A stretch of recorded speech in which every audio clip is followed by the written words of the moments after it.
representing the gray, red, white, and blue. And you love them too.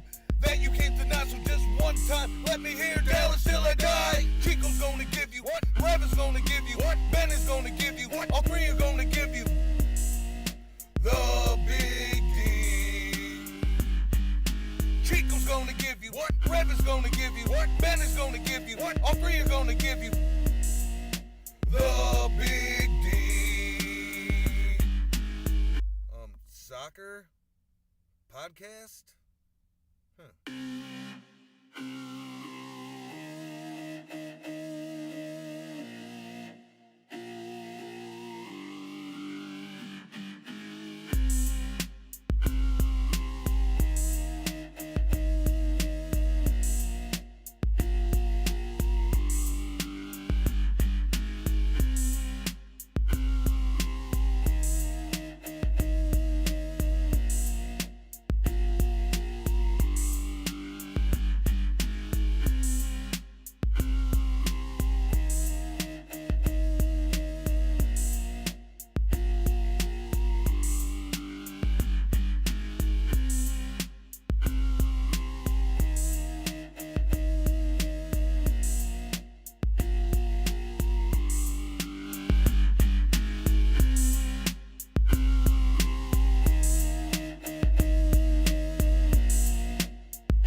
There we go. Now we're live. All right, there we are.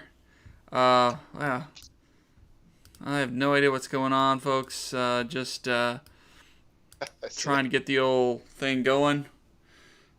Lost our main window here, but I'll find it here one way or another. Welcome to the show, everybody. This is weird. This is weird. All right, well, we're gonna figure it out. So, welcome everybody to the show. Don't know why I'm not seeing my main window here, but I will figure it out at some point. And you look good on YouTube. On YouTube, you look fine. All right, good. But problem is I can't see everybody. So, oh well. We'll figure it out what happened. Anyway, well, thanks for joining us, everybody. We are here for Big D After Dark. It's our playoff edition as we look ahead to playoff soccer this week. We got some exciting things happening to talk about, of course, with United States men's national team conversation with a friendly against Panama today. Just a friendly. I'm not going to go overboard on that, but we'll have some fun with it. We will have some fun with it and do what we can. So we're excited you're going to join us. I'm Nathan Hill. You can follow me at Nathan J. Hill. There in the middle is Ben Lyon at Bird Turgler, and also at the end there's Jose Carmona at El Chico Carmona. And it looks good. We're excited to... Well, I got a little bit of a window here. All right, good. I have no idea what happened. This is a weird technical glitch. It's just like my screen disappeared, but I saw everything else but you guys. All right, so we're going to get going here. We, of course, are looking forward to FC Dallas playoff soccer this weekend. But let's start with some let's start with some lighter fare to move us to the main course, a little appetizer to get us to the main course. We're going to begin, of course, by talking about the United States men's national team. Today, in a friendly, Reggie Cannon started, our beloved friend Reggie, and I'm going to throw up some... If I can, maybe I cannot now. Oh gosh, what is going on with this app? I may not be able to do that well. All right, great. This is so strange. Well, anyway, I was going to bring up, nice new song already from Mindy. Yeah, that's great, Mindy. Thanks for joining. Marcus, what's up, guys? All right. Well, we're going to roll this one a little bit blind here. I was going to throw up some images from Twitter, but let's talk about the game.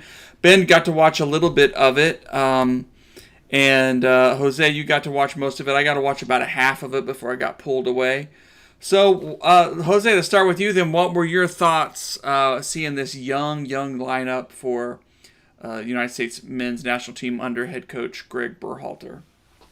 Uh, there's a sense of excitement that I think has been missing from the team for a while, where everyone understands that there's a lot of young faces on there that maybe they're not first teamers, but after watching them play, you just want to see more of them. I know there's a couple of names that I didn't recognize at all. The kid with the brace, I can't even pronounce his name. Giochini. Giochini. Yeah, I never even heard of the guy. I never even heard of the kid. But I mean, he almost had a hat trick there. I mean, he had a clear shot for a hat trick had he made that penalty shot. That, by the way, Reggie Cannon actually earned that PK for the team. So yeah, it's just a level of excitement that I haven't seen around the U.S. men's national team, because people are seeing all this young talent, most of it playing in Europe, and you can tell that they're just faster, more athletic, more. Their reaction times are so much quicker than what we're used to seeing. You see a very dynamic, free-flowing team. Sure, it's a long ways from being a perfect team, but my God, you got really excited at I think like when they were down 1-0 and people were like, oh, U.S. again, and then within an 8-minute span, it was the 3-goal barrage, and all of a sudden the U.S. is up 3-1 and dominating. So yeah, I mean, I'm just saying it's. I don't think the fan base has ever been so excited. They were young. They were the first 45 minutes. Yeah, going down 1-0. It was Matt Miazga who really kind of made a mistake there, perhaps. And so it was the blame goes to Matt Miazga, and it also kind of goes towards Cannon, because Cannon didn't close down the guy that crossed the ball into the box. So I mean, he was in a tough spot there, though. That would say overloaded he was on that side. So like he had to. He kind of got in a position where like he had to like mark the guy behind him and kind of step to the guy, but not really close him out. Exactly. So I mean, he wasn't necessarily his fault, but he does get, you got to point out that he did fail to close the guy down. He wasn't responsible for the goal, but it would have helped a little had he done it. But like you said, he was in a tough spot and he had to make one decision or the other, and he decided to mark the guy as opposed to close down on the crosser. But before that, he had just had a beautiful cross that almost resulted in a goal just before that play. So I mean, I think that's the only negative play that I recall Cannon, for example, doing the whole match, in all honesty. Well, and from what I saw of the that first 45 minutes, the team responded really well to that, and there was just a lot of athleticism. Our striker, who I'd never heard of before, plays the second division of Giochinko or something. Giochino? It's either Giochini or Giochini or Giochini. Yeah, he was born in Kansas City, but he's he may have played with their academy for like a year or so, but also did academy in Europe and plays for Caen, which is more famous as like a World War II battle site during the D-Day invasion. But he's been scored over there. I mean, like, he looks the part for sure. Yeah. I mean, I get some buzz about him. That's about all I can tell you about him. Yeah, Giochini, he was like he was active in the box. Like, basically, he popped out at the right moments. Like I don't want to say he was a poacher, but those goals that he got were poacher style goals, and like I said, he just made the right runs, right decisions, and did what you want from the guy up top, and so it was impressive to have this kid. I never heard of him, and all of a sudden he's got a brace and going for a hat trick, So yeah, I don't know. There's so much to take from this game. For me, the one thing that stood out for me was in the back line was how bad our back line looks without Brooks back there. They had Miazga and Reem, and they didn't do themselves any favor, in all honesty. On the other hand, the two the right back and the left back of the pairing of Dest and Canning, they were two of your standout players, in all honesty. You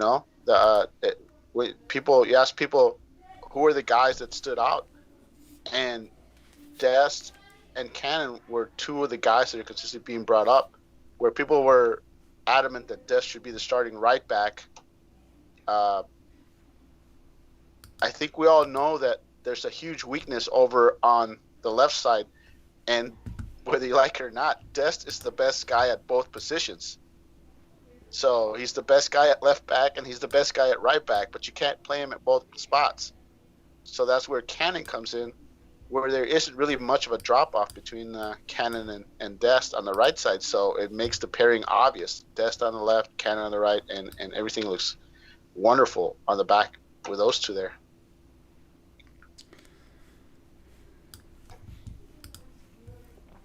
Ben, anyone add? Yeah. I honestly, with the whole outside back thing, I just kind of want to point out that for the last several years, you've had Daniel Lovitz. Left back. The comedian? Was that?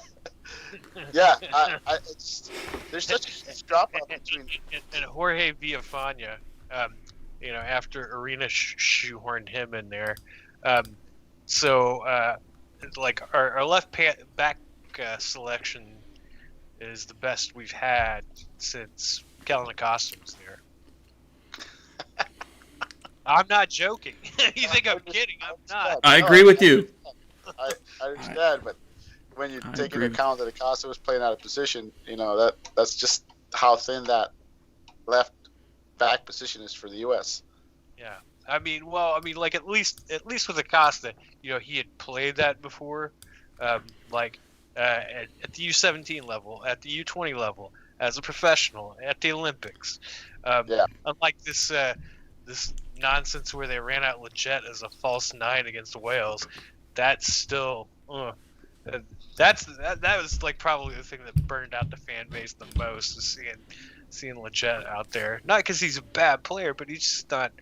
It's not his bit. Like if you're gonna run a false nine, why didn't you just have Giovanni Reina do that, or somebody who's actually interesting in that position?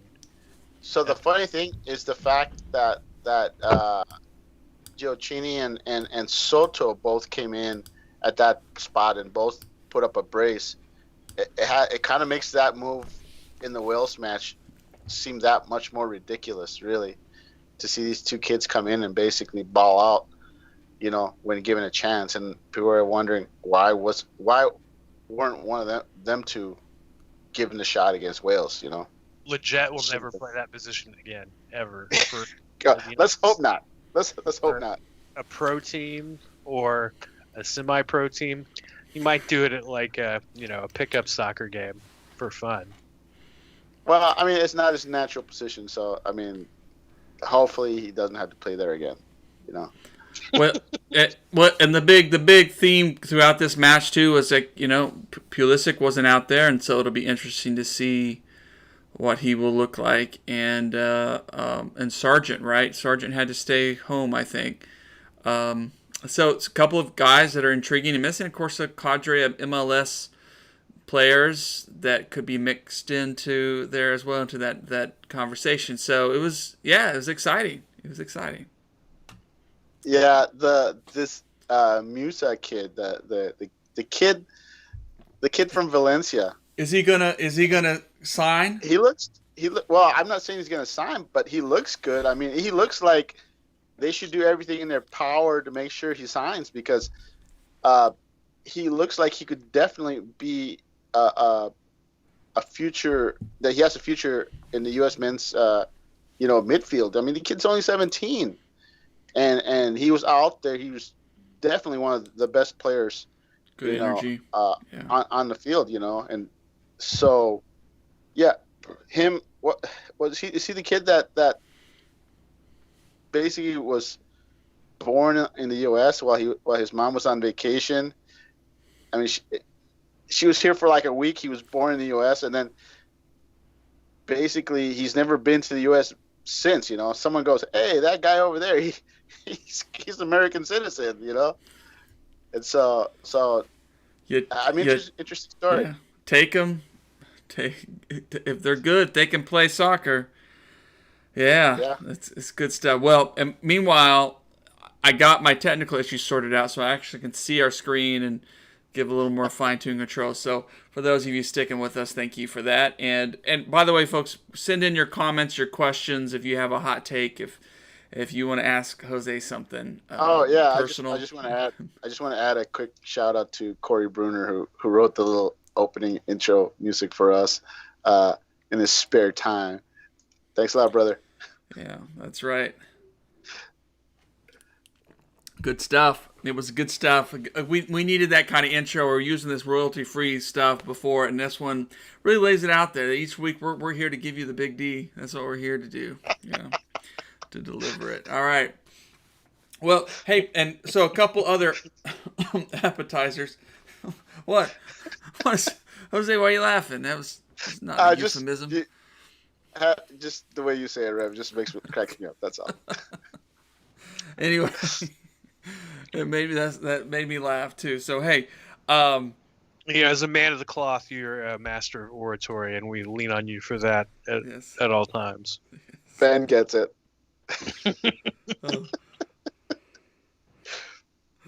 Yeah. Let's see here. Hey, some other good stuff to talk about before we jump into some other appetizer here. Jimmy Moore is up for one of the saves of the year, MLS saves there. You can vote for him on Twitter. A great save there. I think it looks like was it against Nashville or Columbus? I can't tell. It looks like Nashville. And good stuff. A diving save. Other person that's up for another incredible moment, and Andres Ricarte. Welcome to the league with that stunner against Houston. That absolute divine shot into the corner, into the top right corner. Oh, just put that thing on replay. His debut debut goal. That's just, you couldn't ask for a better intro to the fans. Oh man, still that's why we watched this game. I don't know if Ricarte is if he is eligible for the U.S., but if he was, we'll find a similar story but I think that ship has sailed. But anyway, good stuff. So you got a couple opportunities to vote for. So looking back at this regular season, Ben and Jose, just off the top of your head, give me a really scintillating, a great moment for you, a moment for you that you're going to think, no matter what happens this coming weekend, this coming Sunday or Saturday, I guess, for the playoff match, that's going to sum up this season for you. I'll let Ben go ahead. Well, I mean, like, Ricarte pretty much stole it for me. That's the play of the year, and kind of the turning point of the year too. But as we get into the playoffs, you wonder, well, teams creating a lot of opportunities. They've had, they've been defensively solid. Good to solid for most of the year. So maybe they're built for the playoffs, provided that one missing piece, which has been missing pretty much all year, the finishing. Like, if they get hot finishing, then maybe that's what'll put them over the top.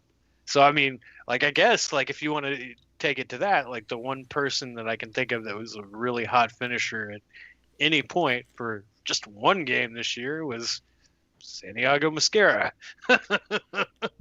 So take that for what it's worth.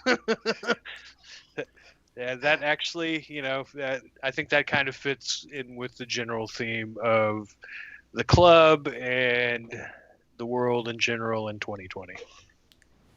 Excuse me. Yeah, I was gonna bring out the Santiago hat trick that pretty much sums up, how 2020 is gone, because it hadn't done anything, been injured, gets a start out of nowhere, and puts up a hat trick. And I mean, I think the entire fan base. I mean, I was following social media, and everyone groaned after the first one, like, "Oh my God, I can't believe he scored!" Then he scored again, and then people were just like, "What is going on?" And then I mean, right up until the hat trick, like, nobody believed that the guy put up a hat trick. And then, of course, he was injured like the match after, and all but forgotten afterwards. And that's kind of the way this season's been. It's just weird stuff like that. But honestly, the thing that's always stood out for me for the whole season has been the play of Hollingshead. In all honesty, I mean, how many game-winning, match-winning goals has this guy had now? 3, 4? I mean, basically put an exclamation mark on what we all knew, is that he's probably your best left back in MLS, and it took him basically getting some game winners for people to go, hey, that guy over there in Dallas, is really good. He's definitely better than John Lovitz, and John Lovitz was a regular for a while. That's right. But here's the thing, though. I think the other thing that people like refuse to accept that Hollingshead is the best left back in the league is, I think it was Weeby or one of these MLS guys put out their MLS best 11, and their final scratch was Hollingshead. He opted to go with a 3-man back line so he wouldn't have to include a left back. So, and we were like, it's a shame. Well, I'm just saying that's. I think sorry bastard. And give the man his due. I think a lot of people fail to realize that. I mean, they still see Hollingshead as this do everything, start everywhere and anywhere player that he was 3 seasons ago.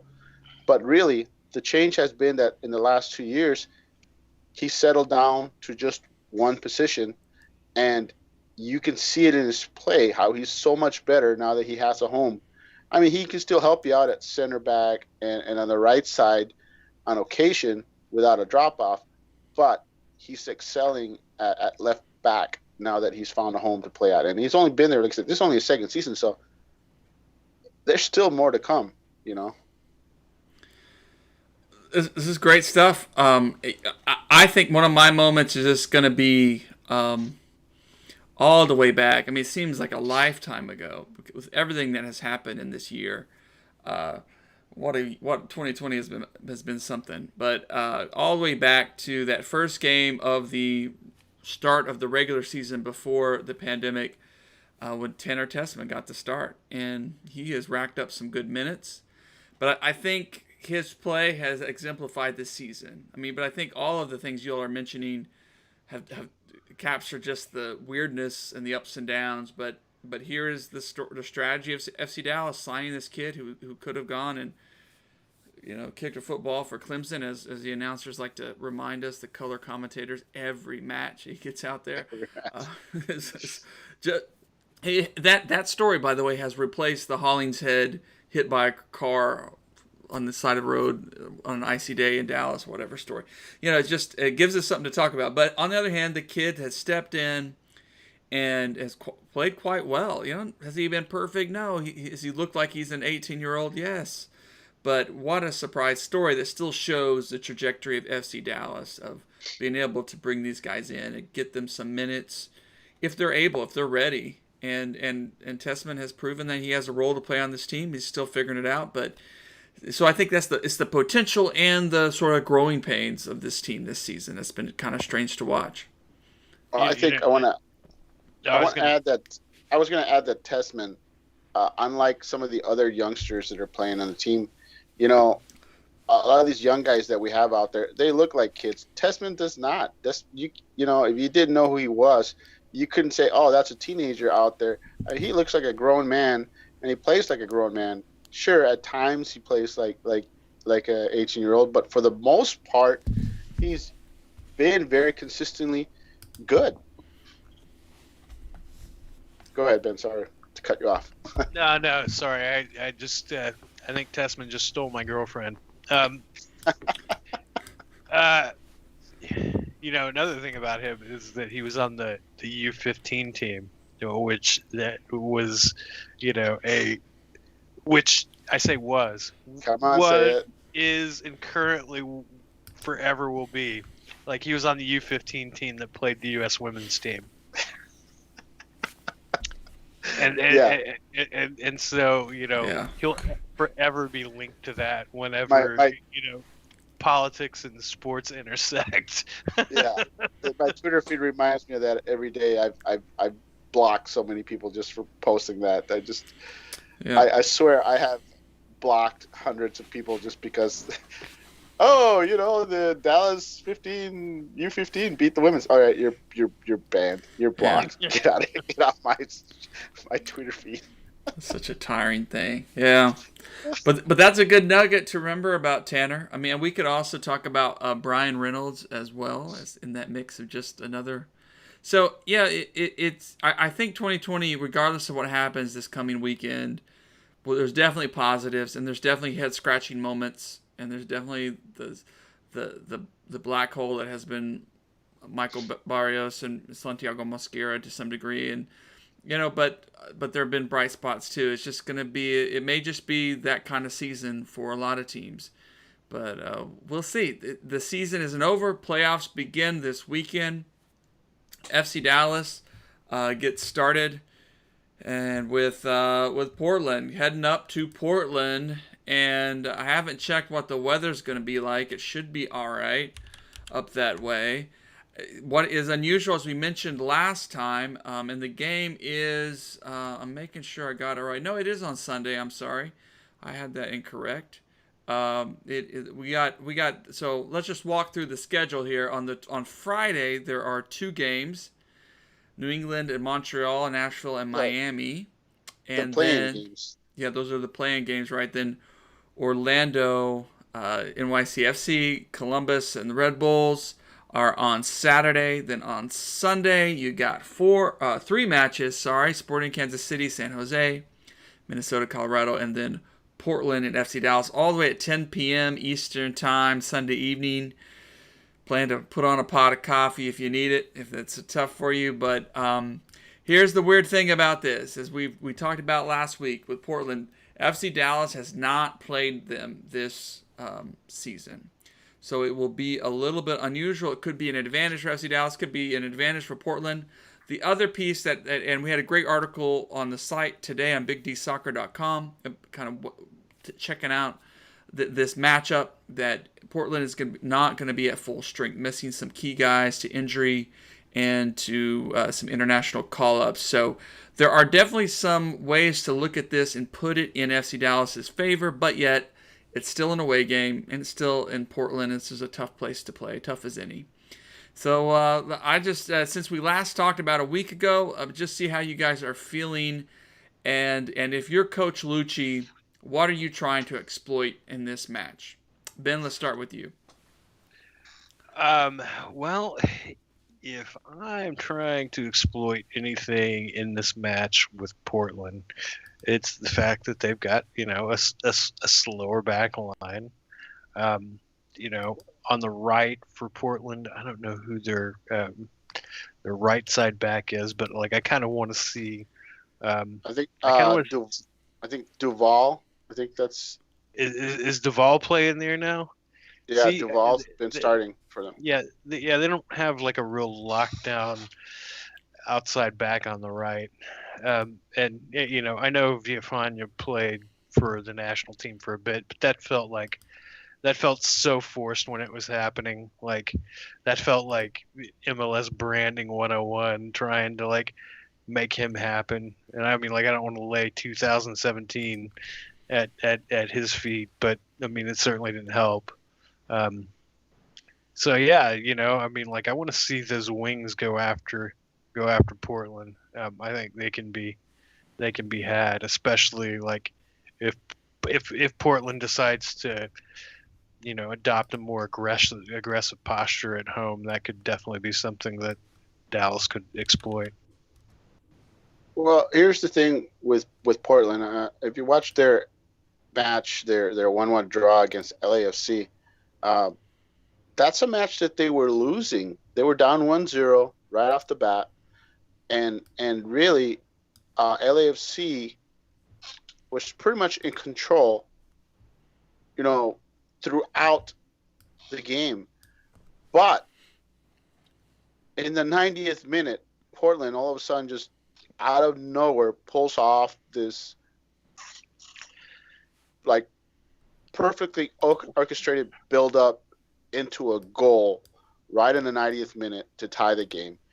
And that's worrisome to me, knowing how we've seen FCD on the road basically play fine, but give up goals on the counter or off a turnover. And I feel like Portland's built to exploit that. So the bottom line is I think FC Dallas will have room to operate against Portland. They'll be able to get their shots in, but they have to convert. Otherwise, we're going to end up with a game similar to last week where I actually thought they played well for large stretches, but then they had a little mistake and they got punished. And Portland's capable of doing that, even though they're missing several players. FC Dallas has to basically avoid any mistakes. They have to play a perfect game, and if they can find a goal early, that would help a lot. Otherwise, Portland will be happy to just sit back, play defense. So here Portland's been rolling out like a 4-2-3-1, but apparently they play it more like a 5-2-3. So they are very defensive in nature, and they will be more than happy to basically wait for FC Dallas to make a mistake so they can capitalize. So I wouldn't be surprised if this is a very close 50-50, where Dallas has their moments. But like I said, Portland knows that FC Dallas has an issue with finishing, and they will attempt to exploit that. So here's one last little kicker on this. I think that the first hypothetical 2 playoff games set up well for FC Dallas with the break and the ability to do extensive training on artificial turf surfaces for a couple of weeks to get kind of used to the different bounce and play of it. And like the most likely are going to end up where they play in Portland for the first game, and then in Seattle for the second game. And so, I mean, the schedule lays out favorably for them, and Portland in particular, with all the injuries and the international absences. Like, I kind of secretly think FC Dallas is the favorite, especially since there's not going to be a crowd in Portland. I think a lot of people sense that, actually. I mean, I agree with you there, but like I said, it's FC Dallas on the road. You just never know which team you're going to get. I'm hoping that we get the team that showed up at Nashville for the last match instead of the team that showed up in Minnesota. So I think the one thing that we can all agree on is that this team has been very inconsistent, at times looking like they have no business being in the playoffs, and other times looking like they could make a run. So I think that's what this season reminds me of. It's how many weeks have we been frustrated and just going, oh my God, we're horrible, and then a week later we're like, my God, we're great. and it's been like that the whole season. So it's like the team has a Jekyll and Hyde sort of mentality to it right now, and we got to hope that it's the winning side that shows up again at Portland. Well, one thing I will say I learned this season, and there were points where we really questioned what Lucci's vision for this team was, what his tactics were for this team, whether he was able to communicate that, was he able to really get that across the team, because sometimes the team just looked a mess, especially when you had Grezzo and Santos out there after the restart. It just didn't look in sync, at all. But I did appreciate these past few weeks for FC Dallas on their Twitter to put out on social media some of these behind-the-scenes images from the locker room and stuff of Lucci and his halftime pep talk and things that really maybe should put to bed some of those things that I think Lucci is doing his part to try to get the team up. It just that sometimes the pieces don't all quite come together. There's just a lot of things that go on, and sometimes teams like Nashville just got your number and know how to exploit that. So I'm feeling less likely to say that Lucci. I think Lucci's going to get the team ready. They're going to have a plan and have a strategy. Whether there'll be a bounce that doesn't go their way, whether Portland will have a better plan. Portland's certainly well coached, so it's gonna be that. So that part of it I'm gonna put out of the equation for now. But I do think this is gonna be a game where it's still gonna come down to the people that we've seen in the key moments to find a result, and so that's Brian Reynolds and Ryan Hollingshead. I think it's gonna be, and so Ben, you kind of saying that about the wings. I think that's probably because that has been the most fruitful part of FC Dallas's attack a lot lately, is to get something going down the wings, and with Ryan Hollingshead making a late run, and teams have to counter plan for that now, so that may create space elsewhere in the pitch for another FC Dallas player to step up. But that's my gut. But I'd be curious to see how Lucci's going to field, what lineup he's going to field on Sunday. So on Lucci, I just want to add that I think you can still see that he wants to play a certain way, but there's players on the roster that are still simply not made for what he wants to do. Mosquera, Acosta, Hara. These aren't players that play in the way that and those are just three I'm singling out. I'm sure there's more that don't play in the style that Lucci wants. So he's still playing with a roster that still has remnants from the previous manager, and really, people ask you, well, how come he keeps rolling out Ferreira out there? People are like, Ferreira hasn't looked good, but he keeps getting minutes.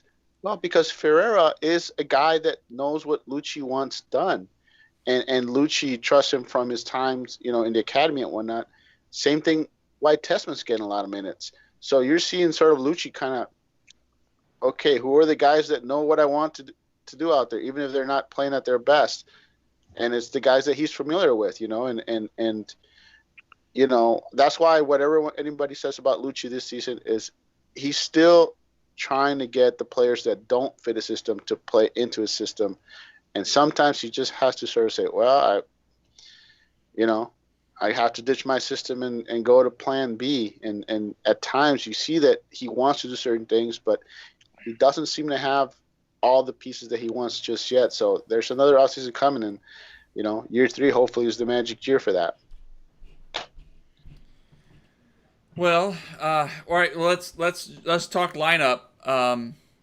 Who does Lucci start on Sunday? What's your gut? Well, I mean that's gonna be interesting because I don't know the status on Acosta. I mean, if Acosta is not, I'm here right now that Acosta will be available, but likely to come off the bench as he's not, as he hasn't had any game action. Yeah. So not likely a starter. I think earlier I said Grezzo and Santos, so it's Acosta and Santos. So that's a different Costa and Grezzo, different era. Yeah. But all right.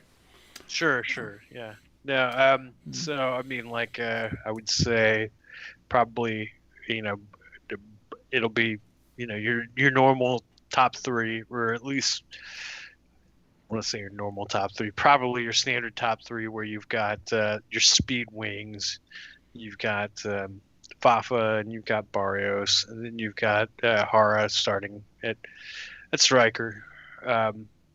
And then the three-man midfield that you've run with for the last several matches. I mean, that's looked good. That's unlocked. Not only I would say like the best out of Ricarte, but Santos has looked better. I would also say that Chewy's due for a breakthrough. Another reason why Chewy plays all the time is because he was the team's leading goal scorer last year. So he's due. He's so due. He's at least a threat there, right? He makes teams respond to him because they know he can score. Yeah. Right. And I mean, at least for bursts, he has the ability to play kind of that free 8 or 10 role where he's pushing up, making a late run into the box, and is goal dangerous when he does so. Or at least when he's operating at his normal efficiency and not his scattershot ways of this year. And then like as far as like the defensive back line, it'll be Reynolds and Hollingshead with Hedges and probably Ziegler in the middle. I think that's going to be Lucci's ride or die for the playoffs. So, I disagree. Okay. So your backline is going to be so you're going to have more, of course. Welcome back. But your backline, the backline that has started during the recent run of form. By the way, up until their game that they lost this past weekend, actually Dallas was number one in the their form rankings for the league, believe it or not. And the backline that started during that run was Hollingshead, Bresson, Hedges, and can't think of the young kid. No, Bresson, Hedges will be the pairing, and Nelson, Hollingshead and Nelson are the fullbacks, left back, right back, I should say. Really? Bresson. People don't realize that Bresson's been there during this whole run that got us into the playoffs. It wasn't Ziegler who got the COVID and then hasn't been heard of since. And by the way, this is his last year, I believe, under contract. So I'm afraid that you're seeing it. I think Dallas is giving Bresson the chance to basically claim the spot as his, and I believe he will be starting. The midfield, I do agree with Ben. It'll be Ricarte and Santos with Jesus up top, and then the wings are going to be Picault and Barrios and Franco as the lone striker. But the thing about Jesus that he's looked okay. He hasn't looked great. He hasn't looked fabulous or anything like that. But I think the thing that stands out with Jesus is that his positioning has been great. He's managed to stay up high and stay where Lucci wants him. And that's something we haven't seen from the other people that he's placed there. When he's placed Ricarte there or Acosta, these guys all like drift too far back, and then you see Barrios make a run and there's nobody to cross the ball to because there's nobody staying up high. That's the one thing that Jesus has done, is his positioning has been great, and that helps. I mean that helps a lot. Even though he hasn't been, lining it up, it helps the team basically spread things out and be more functional. And I think that's why he's getting the minutes, is because he's not ditching his responsibilities like some of the other players that have been placed there. It's good stuff. Yeah, I think our only two injury question marks. Mosquera's coming back from injury, Costa coming back, but it has gotten some minutes, and then finally Amor. But everybody should be healthy going into this match, and everyone should be available. I just want to add that I was one of the people that was questioning why Mosquera got the start ahead of Picault, in the last match. But let's face it, if you look at Mosquera started, Pepe started. Mosquera is a guy that you're going to need off the bench, whether you like it or not. And so I think he was given the start simply because he needs to get in form for the playoffs. And I mean, he didn't look 100% at all. He looked like he was even less active than he usually does. But he's a player that plays in spurts, and I think that's why they started. That's why Lucci started, because he needs him in shape. Because if he has to go to the bench, if something happens to Fafa, it's going to be Mosquera that's going to have to come in there and give him some minutes. And so I think that's why he got the start there. Well, it's good stuff. I mean, it will be interesting to see how Lucci really navigates this and figures things out. So we'll be looking forward to that come Sunday. Can I add one more thing about Mosquera, because I'm a big Mosquera guy, obviously. But here's the one thing that I think obviously Mosquera drives all the fans nuts. But the one reason that Mosquera is a big deal, and it's because he's one of the few players on the roster that can take players one-on-one and create. And I mean, okay, so he's not the best, but think about it. How many players do we have on the roster that take the ball to our opponents and tries to make something out of it? And, I mean, you could say Faf and Byers, but they don't. Faf and Byers are straight line runners. Once somebody gets in front of them, they don't seem to know what to do with the ball. So they basically try to run past everybody. But we're talking somebody who's going to actually take the ball, take somebody one-on-one, and try to beat them.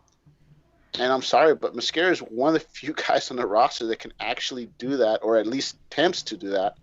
And that's why, Lucci finds time for him. So just want to throw that out there.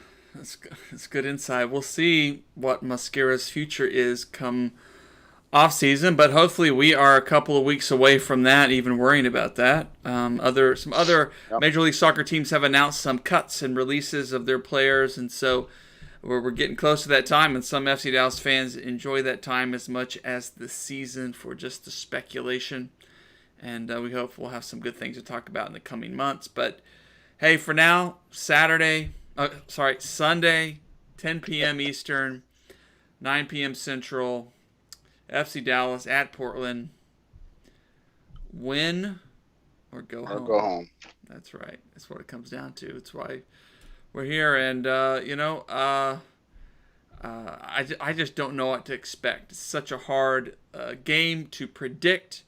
But I am going to hope that the good FC Dallas team shows up and it ends up a 1-1 draw that goes to penalties, and Bredo scores the winning penalty. I'll take it. I'd rather just have a good old-fashioned 1-0 win.